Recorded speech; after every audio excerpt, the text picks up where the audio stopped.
31 अक्टूबर 1875 को नडियाद के एक साधारण किसान परिवार में वल्लभ का जन्म हुआ।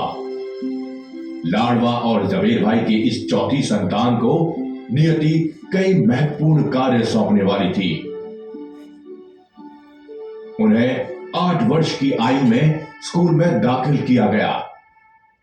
करमसद, बोरसद और नडियाद में उनकी शरारत, निडरता एवं चतुराई के किस्से प्रचलित हो गए।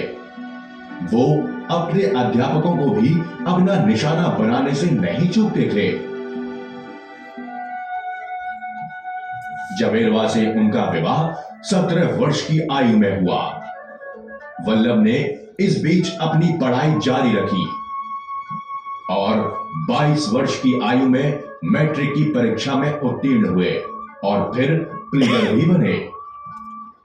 जल्द ही उनकी गिनती मजे हुए प्लीडरों में होने लगी। उनके मन में अभी भी एक सपना था कि वे इंग्लैंड जाकर बैरिस्टर बने। इस उद्देश्य से वो पैसे जोड़ने लगे। उनके 2 बच्चे हुए, मणिबेन और दाहा भाई। जल्द ही उन्होंने ये अवसर प्राप्त किया और उनका वीजा भी आ गया, परंतु उनके भाई विट्ठल भाई पटेल ने आग्रह किया कि ये अवसर उन्हें दे दें, क्योंकि दोनों के हस्ताक्षर वीबी पटेल ही थे। विट्ठल भाई भी एक काबिल प्लीडर थे। वल्लभ भाई ने न केवल अपना वीजा दिया, बल्कि अपनी जोड़ी हुई धनराशि भी दी और विट्ठल भाई की अनुपस्थिति में उनकी पत्नी की देखरेख की जिम्मेदारी भी उठाई। विट्ठल भाई बैरिस्ट्री के लिए लंदन गए और वल्लभ भाई ने अपनी वकालत जारी रखी।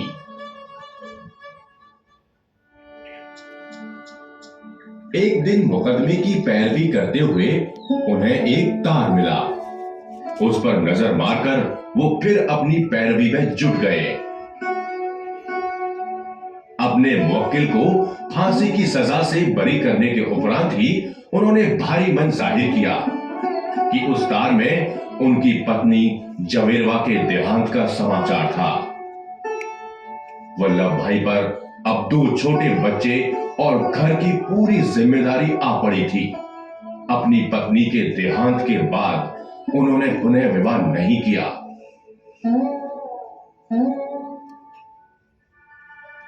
उनके मन में अब भी अपना सपना साकार करने की धुन कायम थी। उन्होंने फिर पैसे जोड़े और अपने बच्चों को बंबई के एक अच्छे बोर्डिंग स्कूल में दाखिल करवा दिया। वो इंग्लैंड के लिए रवाना हुए। समुद्री यात्रा के दौरान उन्होंने पूरी जस्टिनियन रोमन कानून की किताब का अध्ययन किया। इंग्लैंड में उन्होंने संघर्षपूर्ण जीवन बिताया। वे केवल चाय, दूध और ब्रेड से अपना गुजारा चलाते थे। प्रतिदिन 12 मील चलते और पुस्तकालय में 12 घंटे लगातार अध्ययन करते। आखिरकार अपनी कड़ी मेहनत से उनका सपना साकार हुआ। 1913 से 1917 के बीच 40,000 रुपए महीने की अच्छी वकालत के साथ अब वल्लभ भाई संभ्रांत लोगों में गिने जाने लगे। उनकी शाम क्लबों में ब्रिज खेलने में बीतती थी। उस समय चल रहे राष्ट्रवादी सरगर्मियों से उनका कोई वास्ता नहीं था। जानकार होने पर भी वो अभी तक स्वतंत्रता संग्राम से नहीं जुड़े थे। वो तो गांधी जी के अहिंसावादी सत्याग्रह का भी उपहास करते थे, परंतु वो रचनात्मक कार्यों में अपना सहयोग देते थे और नगर पालिका समिति के सदस्य बने।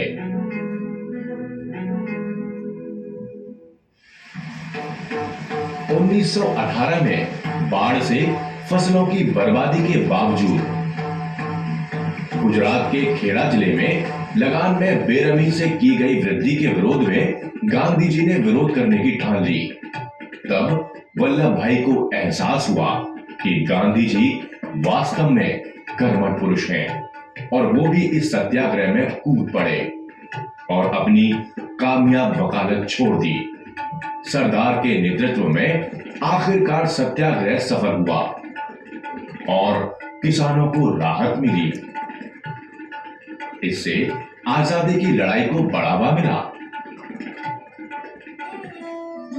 वल्लभ भाई की राष्ट्रवादी भावना पनपी और उन्होंने गांधी जी का अनुसरण किया।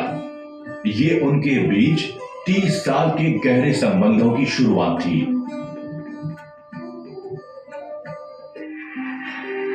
भारत में विद्रोह बल पकड़ रहा था। 1923 में एक अंग्रेजी मजिस्ट्रेट ने टाउन हॉल पर राष्ट्रीय ध्वज फहराने पर प्रतिबंध लगा दिया और लोगों के शांतिपूर्वक जुलूस निकालने पर भी रोक लगाई। झंडा लेकर चलने वाले आंदोलनकारियों को बेरहमी से पीटा गया और खुले नालों में फेंक दिया गया। पटेल ने आंदोलन का नेतृत्व किया और अंग्रेजी सरकार को 5 महीनों में हार मानने पर मजबूर किया। हजारों लोगों ने सिविल लाइन में झंडा लेकर जुलूस निकाला।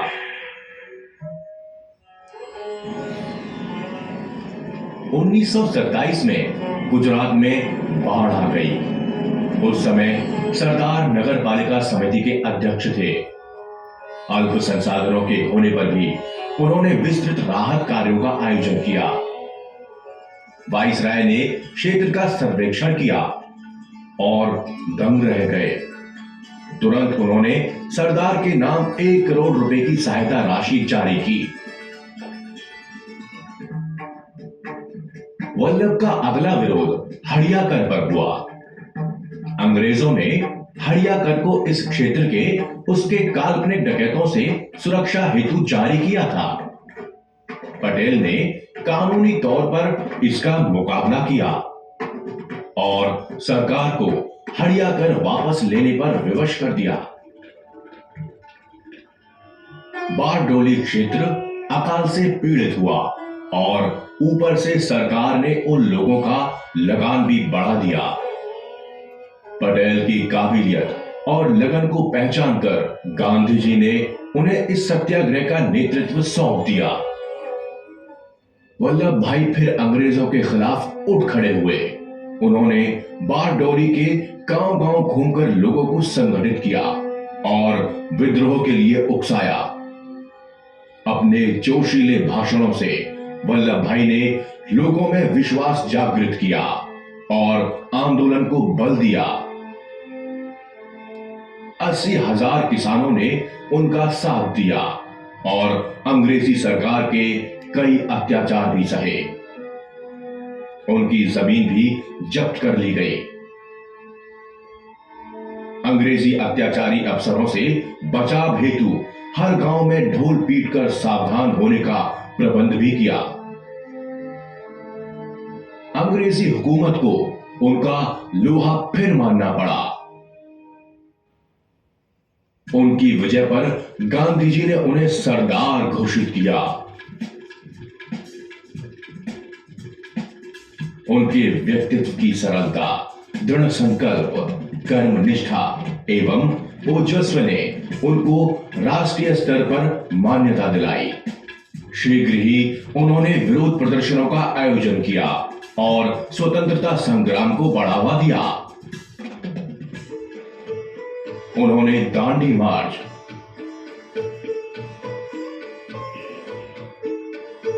साइमन कमीशन का विरोध आंदोलन,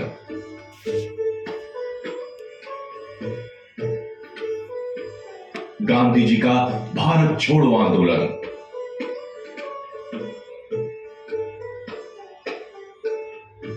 स्वदेशी आंदोलन तथा कई अन्य आंदोलनों का संचालन भी किया। धीरे धीरे वो गांधी जी के विश्वास पात्र बने और उन्हें गांधी जी का लेफ्टिनेंट कहा जाने लगा।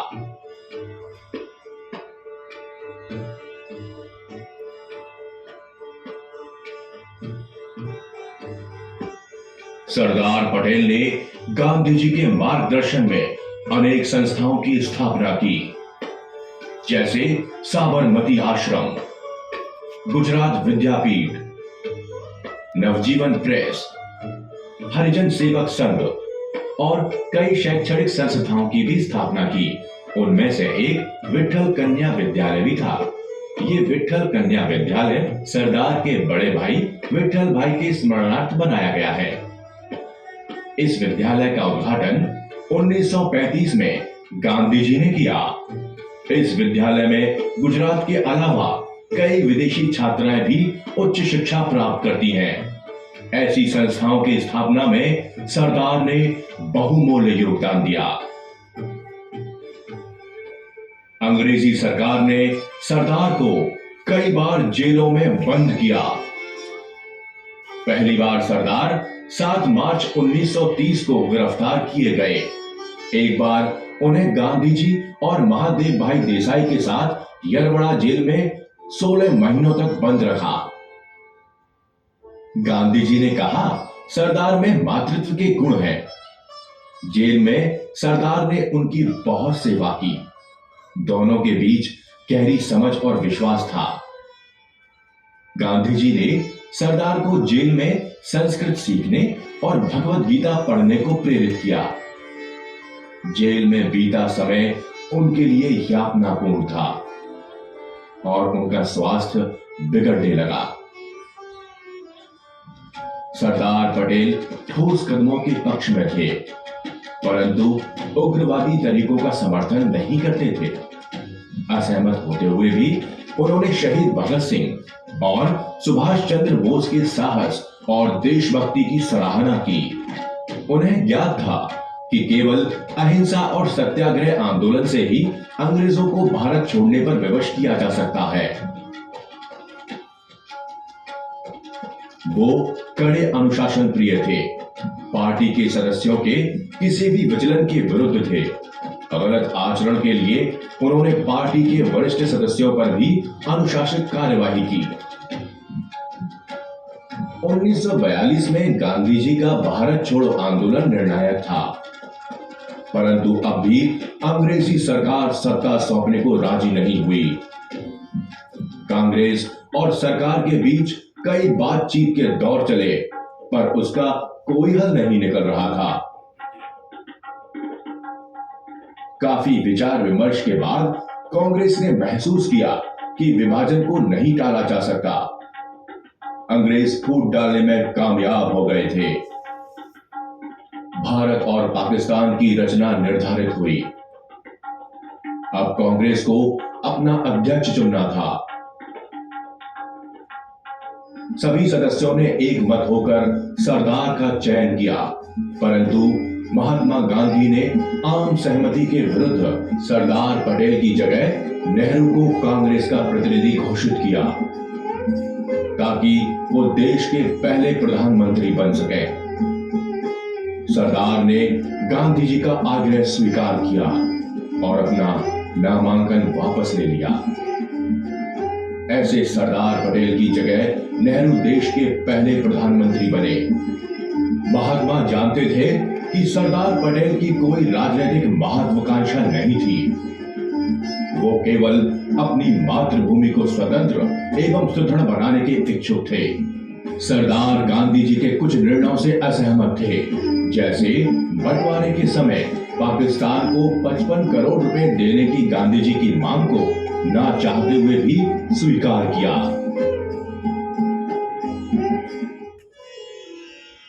15 अगस्त 1947 के दिन स्वतंत्र भारत में तिरंगा फहराया गया।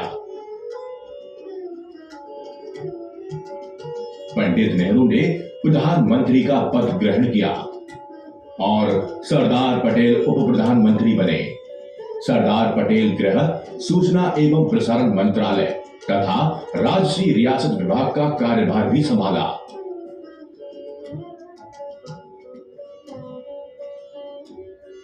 तदुपरांत 26 जनवरी 1950 को संविधान की रचना हुई और डॉक्टर राजेंद्र प्रसाद देश के पहले राष्ट्रपति बने। In the critical times through which the country is passing, I appeal to every citizen to make his maximum contribution to the solution of our problems. The ultimate sanction of government is popular support. Our broad requirements are settled and clear. We must have unity and strength, a strong center, a well-equipped modern army, economic contentment and stability, a disciplined and responsible citizenship, and a firm administrative fabric are the essential requisites as well as expression of that unity and strength. उप प्रधानमंत्री सरदार के सामने अब दो महत्वपूर्ण चुनौतियां थीं। बंटवारे की स्थिति को संभालना और दूसरा राजसी रियासतों का भारत संघ में विलीनीकरण। पहले के लिए सहानुभूति और सहायक दृष्टिकोण के साथ हजारों शरणार्थियों को सुरक्षा और पुनर्वास की जिम्मेदारी निभाई जानी थी, तो दूसरा सुनिश्चित करने के लिए रणनीतिक रूप से महत्वपूर्ण था कि रियासतों को एक किया जाए। देसी राज्यों का भारत में विलय बहुत बड़ी समस्या थी, परंतु 73 वर्ष के इस सक्षम प्रबंधक ने अपने 3 सचिवों वीपी मेनन, वी शंकर और नीलम बुच के साथ बिना थके रात दिन काम किया और 562 देसी राज्यों का एकीकरण करने में सफल हुए।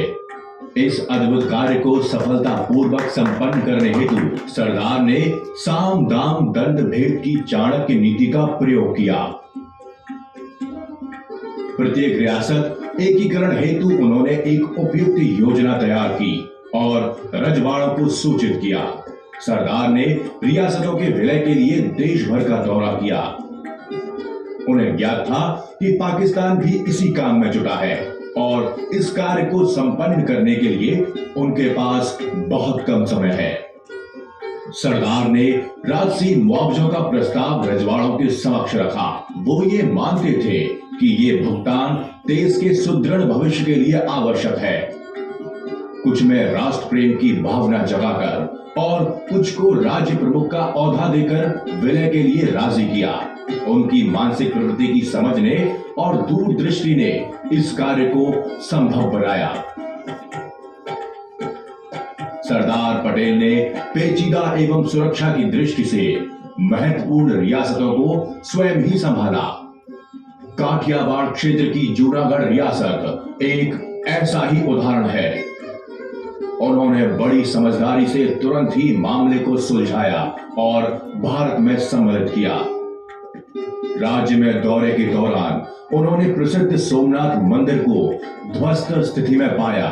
उन्हें बहुत दुख हुआ और उन्होंने मंदिर का पुनर्निर्माण का संकल्प किया। गांधी जी की नसीहत के अनुसार उन्होंने सरकारी कोष से नहीं, किंतु स्वयं जनता से धन एकत्रित कर मंदिर का पुनर्निर्माण किया। 30 जनवरी 1948 को महात्मा गांधी की हत्या हुई और पूरा देश शोक में डूब गया।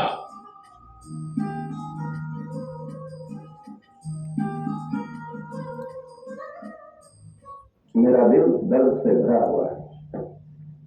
क्या करूं, क्या न करूं, जुबान चलती नहीं है। आज का अवसर भारतवर्ष के लिए बड़ा दुख, शोक और शर्म है। और भारी मन से भारत के निर्माण कार्य को जारी रखा। भारी तनाव और बिगड़ती सेहत भी इस कर्मयोगी को अपनी जिम्मेदारी निभाने से नहीं डिगा सकी।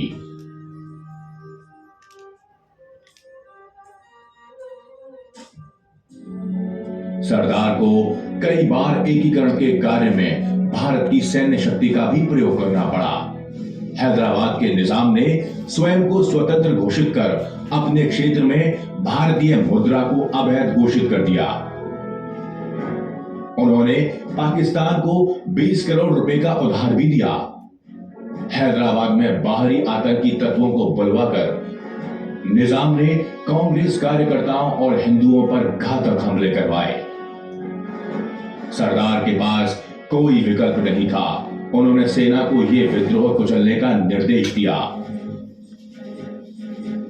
108 घंटों में सेना ने निजाम को समर्पण करने पर मजबूर कर दिया।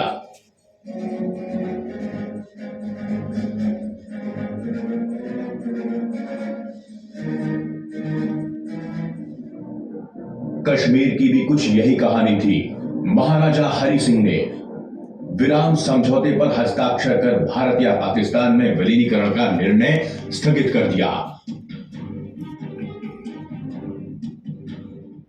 पाकिस्तान ने कबाइलियों को कश्मीर पर आक्रमण करने और कब्जा करने भेजा। उन्होंने राजमार्गों को ध्वस्त किया